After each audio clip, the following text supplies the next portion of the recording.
자, 설사 같은 경우에는 이렇게 또 여러 가지 그 성분들이 있는데 이게 뭐가 똑같은 거고 뭐가 다른 건지 모르겠어요. 모르겠어서 봤더니 봐도 모르겠어요. 그래서 공부를 하면 이제 알 수 있는 거죠. 구분이 다 되는 거죠. 어떻게 구분이 되냐? 설사약이 장운동을 조절하는 게 있고, 뭐 흡착제가 있고, 그 다음에 항생제 대용으로 들어가 있는 성분이 있고, 막 여러 가지가 있습니다. 그래서 뭐냐면은 엔테로코쿠스 정장제 유산균 들어가. 왜냐면은 그 유해균을 잡아줘야 되니까. 그러면 설사가 좋아하니까. 유산균과 로페라마이드 뭐죠? 장운동 멈추게 하는 약, 장운동을 조절해 주는 약. 베르베린과 아크리놀 뭔지 모르겠어요. 이제 외워야 돼요. 시험 문제 나옵니다. 베르베린은 흡착제고 아크리놀은 항생제입니다. 그런 작용을 하는데 이거는 다 외워야 됩니다. 그리고 여기도 보면 우르스데옥시콜린산 아까 제가 뭐라고 그랬죠? 뭐 이상 소화되지 않은 지방이 이상 가스를 만들어내고 그게 설사를 악화시키고 막 이런 그런 작용에서 우르스데옥시콜린산 UDCA가 들어갔고 스코폴리아 항콜린제로서 장운동을 조절해주는 그런 성분이 들어갔고 그 다음에 뭐 이렇게 구분하면서 왜냐하면 성분이 막 조금씩 다르니까 더 깊게 들어가면 함량이 또 달라요. 함량이 얘는 아크리돈이 10mg 근데 얘는 아크리돈이 20mg예요. 무슨 차이죠? 이거 외우라는 거 아니에요. 절대 제품은 절대 외울 필요 없습니다. 근데 공부할 때는 우리가 이런 차이를 만약에 내가 알고 싶다. 그런 경우에는 아크리놀 10mg와 아크리놀 20mg 차이는 뭐냐면 이게 항균 작용을 하는데 그래서 열성설사라든지 열이 난다든지 아니면 뭐 식중독 같은 의심이 만약에 돼요. 내가 판매를 하고 있는데 내가 항생제를 약국에서 팔 수는 없잖아요. 근데 만약에 무슨 식중독 같은 그런 설사가 의심이 될 경우에는 그 항생제 성분이 많이 들어간 걸 판매하는 게 낫겠죠. 그러면 아크리놀이 함량이 높은 게 더 좋습니다. 항균 작용을 하기 때문에. 근데 그거 말고 아예 그냥 세균이다. 이거는 내가 세균성 설사 같다. 그런 생각이 만약에 들 때는 아싸리 그냥 니프로사지드. 그래서 저런 아크리놀 복합제는 기본적으로 모든 복합제가 다 마찬가지입니다. 모든 복합제보다 그냥 하나 단일제가 더 센 거예요. 항상. 거의 그래요. 단일제 하나로만 들어가는 게 아예 그냥 이거 하나하고 요거 하나하고 이렇게 하면 되겠죠. 차라리 세균성 설사면은 두 가지를 판매할 수도 있는 거죠. 그리고 정로환이 뭐냐? 그냥 얘기해드리면 정로. 그래서 이제 일본군이 일제시대 때 러시아를 정벌하기 위해서 만든 게 정로환이거든요. 실제 그렇습니다. 그래서 그 성분이 크레오소트라는 성분이 있었는데 그 크레오소트 이거 뭐냐면 동성제약이 일본 제약회사 거를 갖고 와서 우리나라에서 만든 게 또 이 정로환이거든요. 그런데 크레오소트 같은 게 그 항균 작용, 세균성 설사에 너무나 좋았는데 그게 뭐 바람 위험이라든지 이런 게 보고가 됐어요. 그래서 바람 위험성이 있기 때문에 크레오소트를 빼고 구아야콜을 대신 집어넣은 거거든요. 결론은 구아야콜은 세균성 설사에 항생제 대용으로 이렇게 옛날부터 많이 쓰던 약입니다. 이렇게 돼 있고요. 그리고 로페라마이드는 이제 말 그대로 이제 지사제, 장운동을 멈추게 하는 약. 위풍탕은 뭐냐? 또 뭐 이런 게 있고 스맥탄은 아마 다시 아실 거예요. 스탑이. 흡착제. 그래서 지금까지 한 거 다 알 필요 없고 이제 이것만 나옵니다. 이런 게 이제 시험 문제 나옵니다. 요 표가 시험 문제 나오는데 로페라마이드가 뭐죠?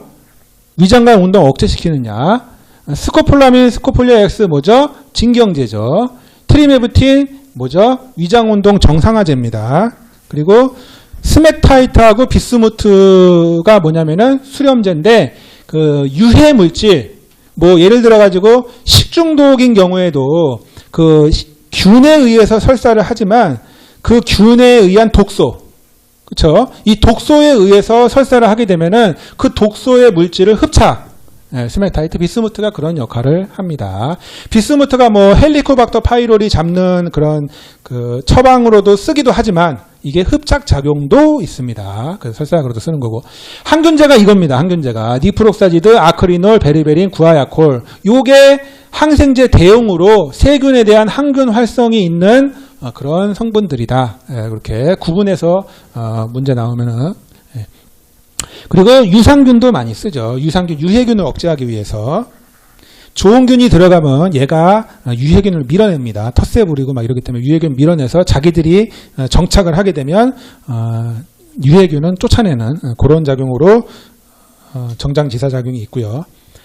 위풍탕이라는 것들도 같이 판매하기도 많이 안 팔려요. 많이 안 팔리는데 그냥 참고 삼아 알아두시고요. 이게 과민성 대장, 설사는 설사인데 과민에서 통증 이런 것들이 있을 때 과민성 대장에 특히 좋은 게 위풍탕이다. 그래서 허가사항도 과민성 대장으로 나왔습니다. 그래서 이 위풍탕 같은 경우에는 특징이 뭐냐면은 세균성 설사에 하나도 도움 안 되는 약이에요.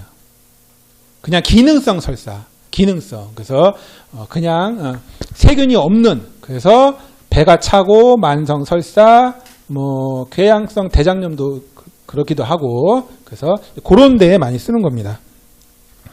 그 평이오령산, 그래서 다른 말로 위령탕이라고 합니다. 위령탕이 곧 평이오령산이고, 요거는 그 실제 약국에서 되게 판매량이 되게 많아요. 판매량이 많은 약이고, 그래서 이런 거 알고 있어야 되는데, 이게 이제 두루두루 설사에 좋은데, 이 평이오령산 같은 경우에는 특히 구토에 좋습니다. 그래서 아까 전에 위풍탕 같은 경우에는 설사만 되는 거고, 얘는 구토와 설사가 동시에 되는 거고, 그래서 이거 많이 팔리는 거예요. 왜냐면은 술 먹고 구토가 심하다도 이 한폭 올가가리, 그래서 평이오령산.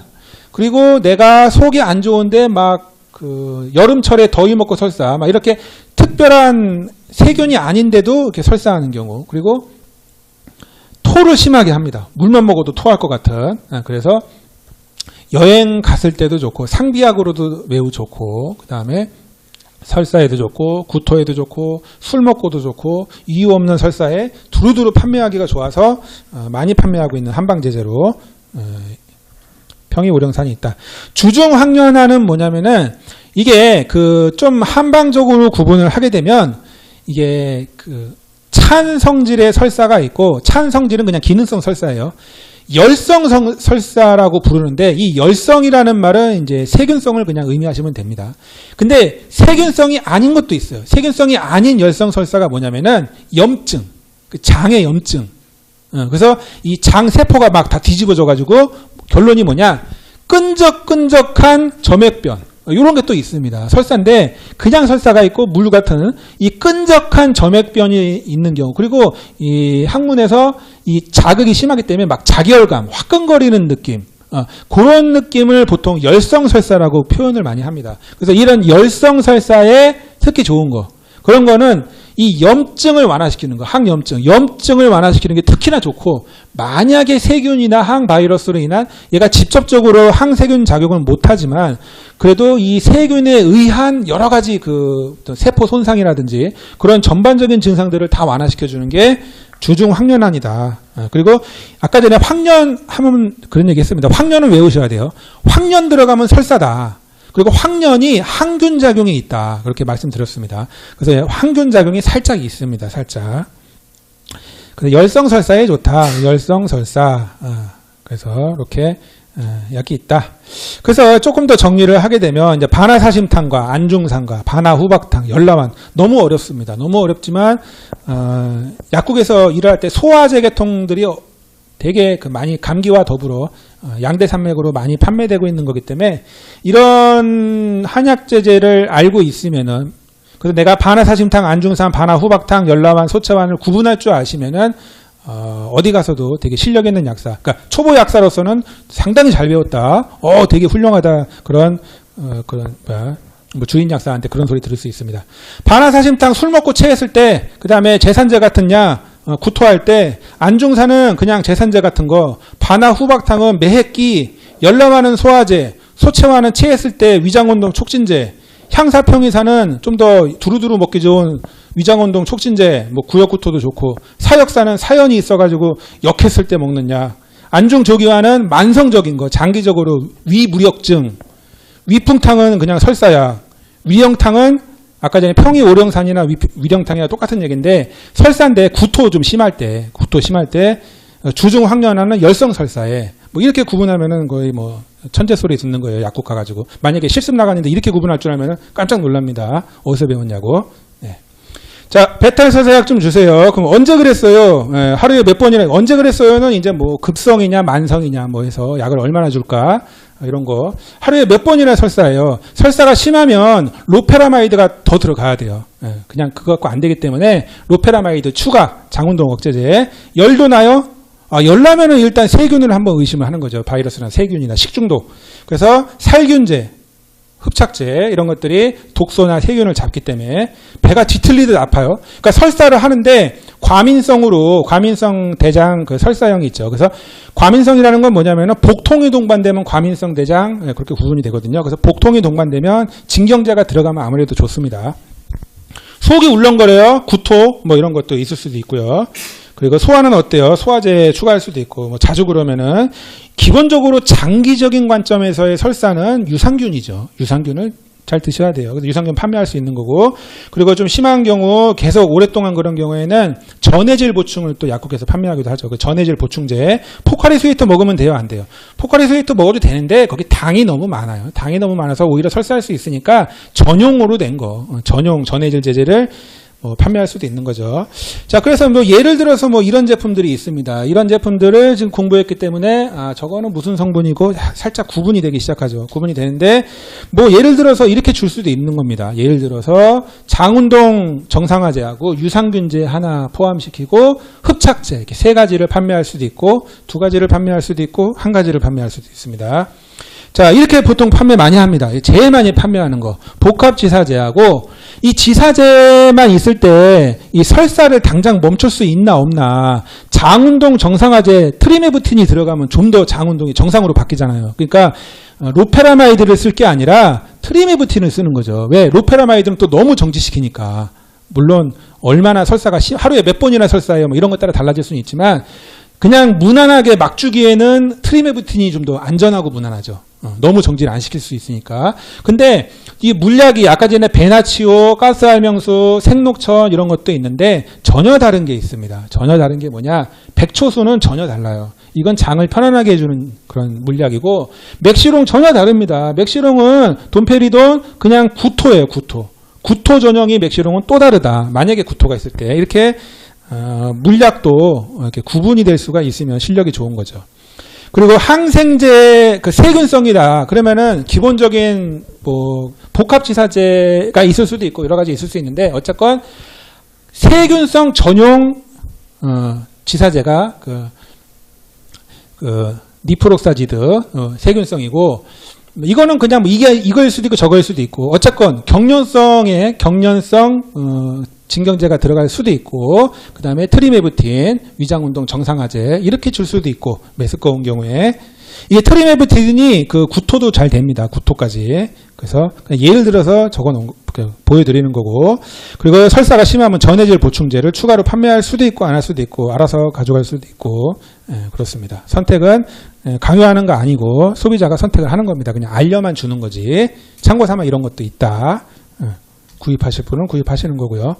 자, 비코그린, 아락실 Q, 메이킹 Q 어떻게 다른가? 그래서 이런 거를 봤을 때는 일단은 그 기본적으로 자극성 하제냐, 대변 연화제냐 이런 거를 구분할 줄 알아야 됩니다. 성분 보고서 팽창성 하제냐 그런 거 구분할 줄 알으셔야 되고 우르스데옥시콜린산이 여기 왜 들어갔지? 그런 거 얘가 이제 윤활제로서 들어갔습니다. 자, 그리고 비사코딜 토큐세이트 나트륨 뭔지 성분 이렇게 자극성인지.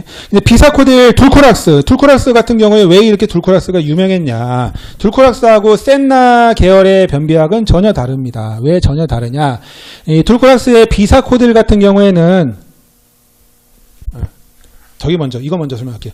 비사코딜 같은 경우에 센나는 직접 작용하는데 이 비사코딜은 얘가 이제 분해가 되면서 BHPM으로 변환이 됩니다. 그러니까 성분이 완전 다르다. 그리고 BHPM이 변환이 되는 것은 그냥 장내 효소에 의해서 자동으로 변화가 되는데 근데 센나 같은 경우에는 그다음에 안트라키논 그다음에 뭐 알로에 성분, 대왕 이런 것들은 그게 이제 장내 유익균 그래서 유산균에 의해서 얘가 활성 성분으로 전환이 되거든요. 그래서 센나 같은 경우에는 개인 차이가 심해요. 누구는 유산균이 많고 누구는 유산균이 적고 그리고 동일인한테도 그래요. 내가 오늘은 유산균이 이랬는데 한 달 뒤에는 그 유산균 변화가 바뀔 수가 있잖아요. 사람이. 그런 경우에 효과가 막 다르게 나타납니다. 그 유산균이 그만큼 활성력으로 변화를 해줘야 됩니다. 그런데 둘코라스 같은 경우에는 그 유산균하고 전혀 상관없이 일정하게 변환이 돼요. 그런 부분이 있다. 그래서 예측 가능한 효과다. 이 이야기를 이제 또 그렇게 얘기하고, 얘가 또 다른 게 뭐냐면은, 이건 학문적으로 둘코라스 팔라고 하는 얘기 절대 아닙니다. 근데 학문적으로 알아야 되는 게, 둘코라스 같은 경우에는 상당히 오래된, 그래서 제품 개발을 할 때 어떻게 제품 개발을 해야 되냐면은, 오중 코팅 들어가는 거예요. 오중 코팅. 그래서 얘를 카피 제품으로 만들 때는 오중 코팅까지 못 하거든요. 기술력이 되게 좋아야 되기 때문에. 그래서 정확하게 타이밍 맞춰서 들어갑니다. 예를 들어서 자기 전에 복용하면은 한 8시간, 6시간에서 8시간 후에 정확하게 대장에서 그때 터져요. 딱 타이밍 어떻게 됩니다. 그래서 그때 대장을 자극을 하는 그런 코팅 기술이 상당히 좋다. 네, 그런 거 참고 삼아 말씀을 드리고, 이런 카피약 같은 경우에는 성분이나 이런 건 다 동일합니다. 다 동일한데 코팅 기술이나 이런 것들이 제형 기술이 약제약적으로 좀 다를 수가 있다. 이렇게 믿을 수가 있냐 없냐 뭐 이런 것들도 있고, 그리고 이런 거 같은 경우에 도크세이트 비사코딜이 그 성분인데 비사코딜을 적게 집어넣었어요. 적게 집어넣고 얘가 부족한 거를 센나로 했고 뭐 이런 것들도 있습니다. 그래서 센나 같은 경우도 타이밍이 좀 정확하지 않습니다. 정확하게 6시간, 8시간에 정확하게 터져야 되는데 그때 터지지 않고 미리 터지고 뭐 이런 것들도 있습니다. 아락실은 뭐냐? 팽륜성 하제, 마그밀은 삼투성 하제 이런 거 이제 외우셔야 되고, 그 다음에 굿모닝에서 이제 생약제제 들어가 있고 이렇게 돼 있습니다. 그리고 폴리에틸렌 글리콜린이 삼투성 하제 이런 것들 구분하고, 을자탕은 넘어가고 이건 치질약이고.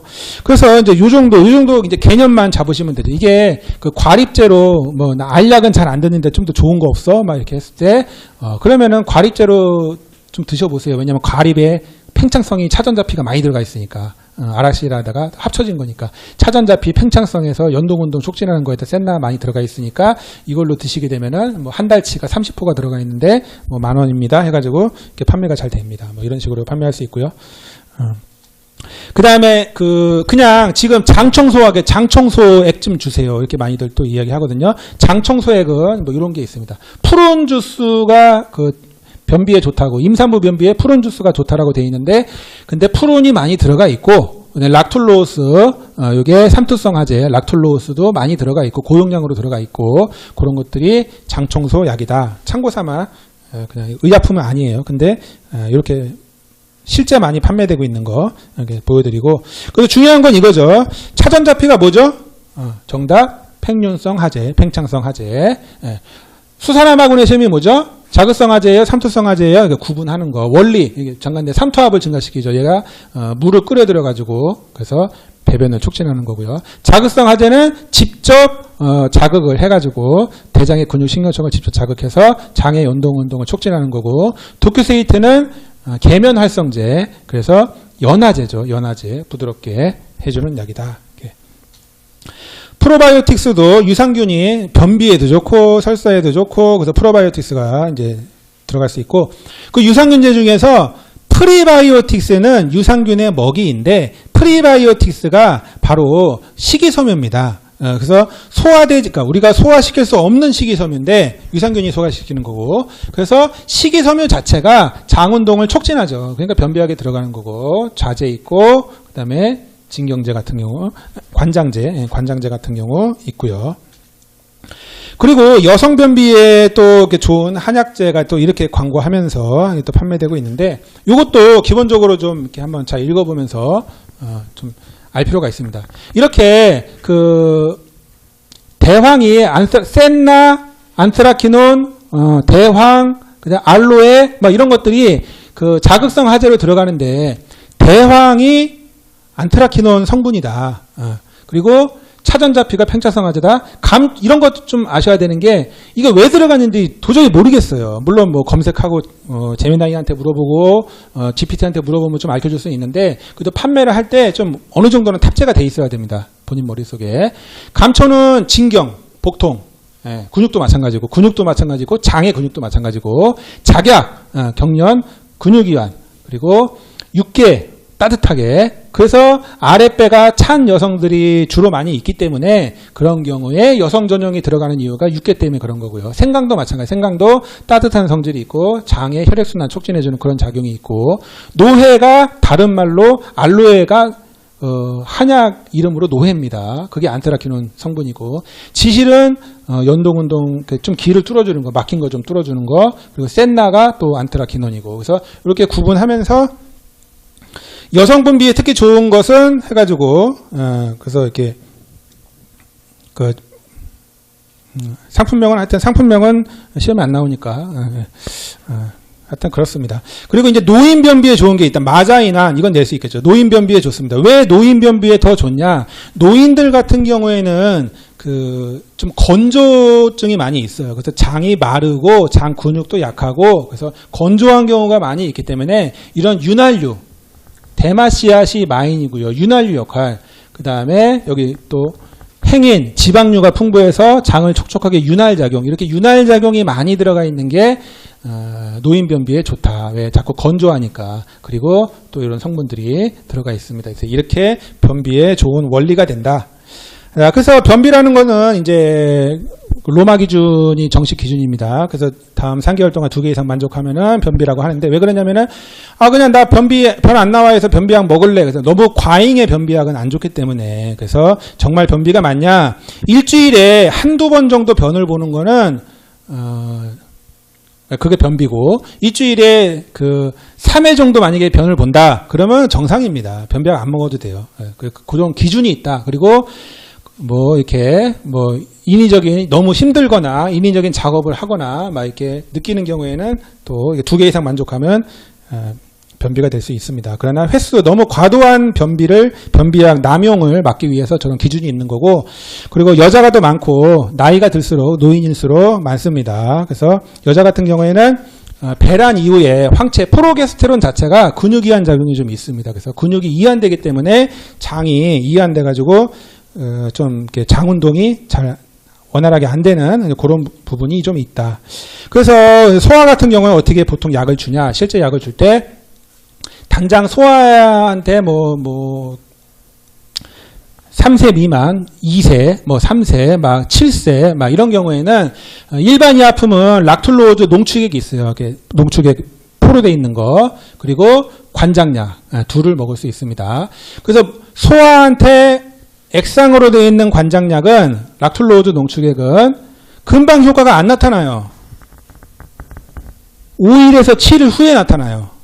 그럼 당장 지금 변 보려면 어떻게 해야 돼요? 관장약밖에 없습니다. 그래서 관장약을 필요에 따라서 하는데, 소아 같은 경우에는 관장약이 일반 글리세린 관장약이 있는데 써도 됩니다. 써도 되는데 소아 전용이 따로 나온 거죠. 소아 전용 왜 나왔냐면은 솔비토를 더 썼습니다. 글리세린을 줄이기 위해서 솔비토를 썼는데 둘 다 삼투성으로 이렇게 작용을 할 수 있는데, 그런데 글리세린은 과도하게 간에 흡수가 되면 그 간에서 이게 다 소화돼서 정상인들은 전부 포도당으로 다 바뀌긴 하는데, 소아 같은 경우에는 좀 이게 좀 제대로 안 되게 되면 안내압 저하, 뇌계압 저하, 뇌 압력이 저하될 수 있습니다. 그런 부분이 있기 때문에 써도 됩니다. 써도 되는데 그런 우려가 조금 있어요. 있기 때문에 이 글리세린을 적게 쓰기 위해서 솔비토를 대신 썼습니다. 이제 그런 제품이 있다.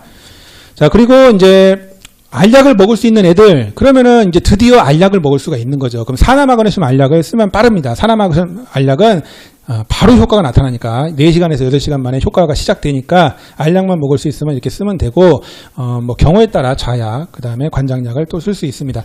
그리고 소화를 만약에 우리가 상담을 하게 된다, 그러면 가장 중요한 건 유산균이죠. 키즈 전용 유산균을 적극적으로 판매를 하는 거고, 만약에 모유에서 분유로 바뀌면서 변비되가 되게 많아요. 모유는 변비가 아닌데 분유 바뀌면, 분유로 먹이기 시작하면 꼭 변비가 생겨가지고 그럼 분유 변경을 고려할 필요가 있다. 그리고 수분 섭취 늘리고, 섬유질, 프리바이오틱스, 섬유질이 프리바이오틱스죠. 그런 제품들을 판매하면서 결론은 유산균 판매하면 되는 거죠. 여성들 같은 경우에는 이제 비사코들이 조금 더 적당한 게 뭐냐면은, 이게 왜냐하면 젊은 나이에서, 젊은 나이 같은 경우에는 체에 대한 부작용이 적고 자극 적고 하면서 할 수 있는 게 아까 전에 얘기했듯이 제형 기술이나 이런 것들이 8시간에 정확하게 대장에만, 소장에서는 하지 말고 대장에서만 그런 식으로 하게 되면은 조금 더 기술이 더 좋다. 그냥 그런 거 말씀을 드리고, 또 복합 성분보다는 단순 성분이 더 부작용이 적을 수 있어요. 그 임산부 같은 경우에는 임산부는 약을 주지 않습니다. 약을 주지 않고 식이섬유로만 하시든지 정 안 되겠으면 유산균 하시든지 근데 약을 쓸 수 있어요. 약을 쓸 수 있는데 마크로골 같은 삼투성이지만 마크로골이 임산부한테 영향이 없다 해서 좀 괜찮다라고 학술적으로 좀 돼 있고 차전자피 아락실 아기오가립 이름이 아기오가립이에요. 왜? 아기를 가지고 있는 임산부한테 쓸 수 있으니까 아기오가립입니다. 이렇게 외우시면 됩니다. 그래서 조금 더 안전하다. 조금 더 안전한데 이 자극성 변비약인 센나 성분은 절대 금기입니다. 센나는 그런 센나가 들어가 있는 대부분의 변비약은 자궁수축 작용이 있기 때문에 임산부한테 쓸 수 없다. 그러나 경우에 따라서 산부인과 의사가 처방으로 내기도 합니다. 처방으로.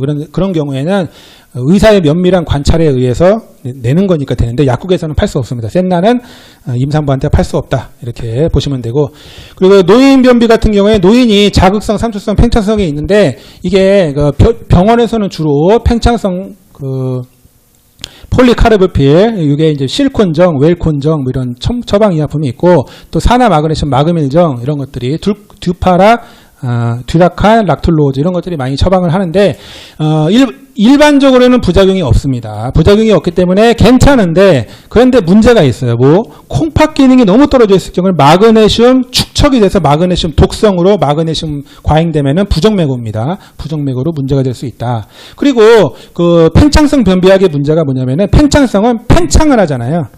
팽창이 장이 정상이면 버텨요. 근데 장벽이 매우 얇아요. 장이 매우 연로해요. 90세 이상이에요. 그러면 장이 터져요. 팽창하게 되면 그 안에서. 그러면은 치명적인 위험이 장 협착, 장 폐쇄 이렇게 되면은 노인한테 아주 위험할 수 있어요. 다 되는데 아주 연로하고 아주 좀 허약하신 그런 노인들은 장 터지는 수가 있습니다. 그래서 막 처방 못하는 겁니다. 그에 반해서 자극성 화제가 주로 이제 메이킹 큐나 이래가지고 약국에서 많이 판매하는 건데 이게 또 논문에 의하면은 일주일에 3일 이하 정도 사용은 크게 문제는 없다.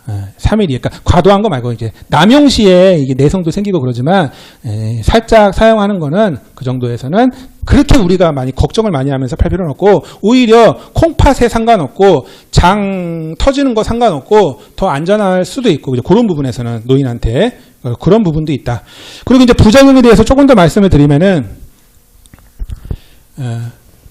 삼투성 하제가 안전합니다. 안전한데 콩팥 기능이 안 좋은 경우에 마그네슘 과잉으로 부정맥 올 수 있는 거고요. 락툴로즈 같은 경우에는 이게 가스 발생시켜요. 가스. 그래서 복부팽만 방기가 증가되고 얘는 락툴로즈 듀라칸, 듀파락 시럽 같은 경우에는 오늘 먹은 게 내일 효과 있는 거 아닙니다. 오늘 먹은 거 3일 후에 효과 있어요.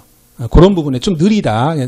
좀 이렇게 단점이 있다. 일주기 리듬 안 맞는 게 뭐냐면은 이게 시간 예를 들어 가지고 아침 배변 반사가 크로노테라피라고 있거든요. 아침 배변 반사에 타이밍 맞춰주는 게 되게 이상적인데 아침 배변 반사 못 맞춥니다. 그런 게 있고 락툴로즈가 자 팽창성 하제 같은 경우에는 다 좋은데 부작용 다 없고 좋은데 팽창하니까 복부팽만 방기 증가 왜냐하면 그 섬유소가 유해균들이 섬유소 가지고서 계속 가스 만들어내거든요.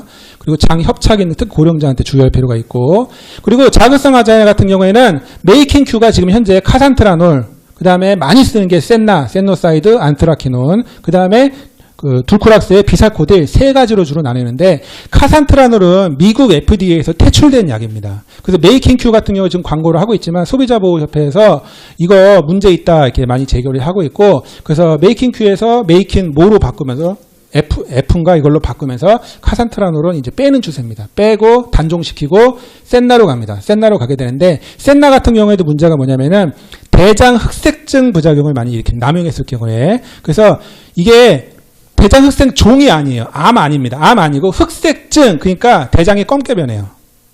자극을 자꾸 하게 되니까 이게 자극받으면서 그 세포에 이상 물질들이 안 좋은 것들이 침착이 되면서 대장 자체가 내시경으로 보게 되면은 좀 흑색으로 검게 변하게 되는데 그래서 안 좋다라고 하는 겁니다. 근데 이게 되돌아갑니다. 가역적이에요. 되돌아가는데 얼마큼 빠르면 되돌아가냐면은 먹은 기간만큼 중단해야 돼요. 예를 들어서 내가 변비약을 1년 동안 먹었다. 1년을 안 먹어야 대장 흑색증이 정상 색깔로 돌아옵니다. 그 정도의 부작용이 있습니다. 근데 센나는 대장흑색증을 일으킵니다. 근데 비사코딜은 안 일으킵니다. 또 이런 학술도 있습니다. 이제 그런 게 있고, 장내 미생물에 따른 개인차의 효과가 있다라고 말씀드렸고요. 비사코딜 같은 경우에는 유전 독성이 이 센나하고 카산트란으로 나왔어요. 바람 독성 조금 보고됐습니다. 간 독성 이거는 이제 활성형으로 바뀌게 되는데, 이 활성형으로 얘가 비활성이고 활성형으로 바뀌어야 효과가 있는데, 그 활성형이 간으로 들어갑니다. 간으로 들어가서 전신 흡수가 돼서 간에서 간독성이 나타나요. 근데 간독성이라는 게 어떻게 나타나냐면은 정상적인 용량에서는 나타나지 않습니다. 그런데 과잉, 좀 자주 이렇게 과잉 복용하게 되면 간독성이 나타나고 뭐 그런 게 있고, 그다음에 뭐 좀 이런 게 있다. 대신 이 크로노세라피라는 건 뭐냐면은 내가 자기 전에 먹게 되면, 왜 잠자기 전에 2알 드세요 이러는 게 뭐냐면은, 자기 전에 2알 먹으면은 6시간에서 8시간 후에 아침 배변 반사 타이밍, 원래 우리 서카르디안 리듬, 생체 리듬 주기가 있거든요. 그 타이밍에 딱 맞게 들어가면서 변을 볼 수 있게 하는 뭐 그런 원리가 있어요. 그래서 비사코딜을 제네릭으로 국내 제약회사에서 조금 더 개발을 해가지고 하여튼 뭐 그런 게 있습니다. 이제 그런 것도 하고, 자극성 하자 같은 경우에는 성분이 복합적이면은 효과가 좋아지겠죠. 근데 성분이 복합적이면 복합적일수록 부작용도 늘어날 수 있다.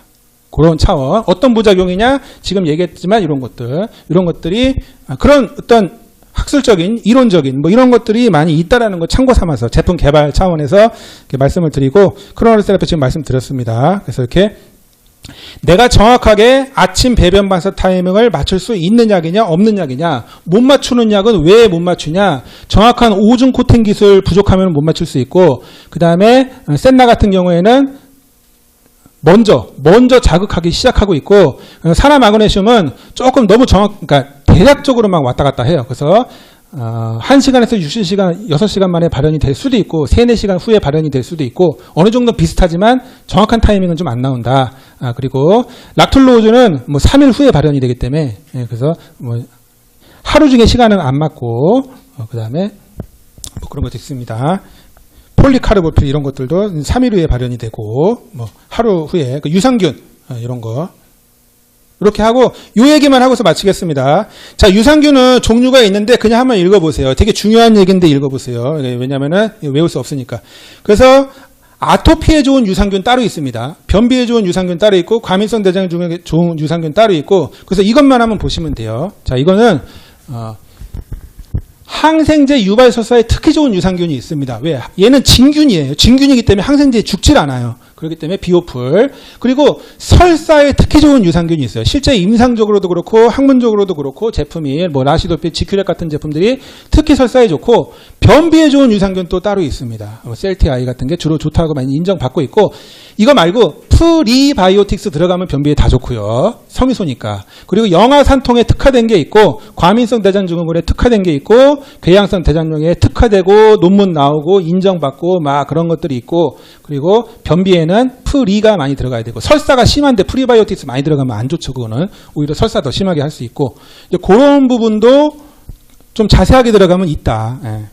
그런 것도. 근데 꼭 이걸 다 구비해서 놓고 팔아야 되냐, 그런 건 아니죠. 그런 건 아니고, 그건 참고삼아 말씀드리고 여기까지 하고 다음 주에 이어서 하겠습니다. 수고하셨습니다.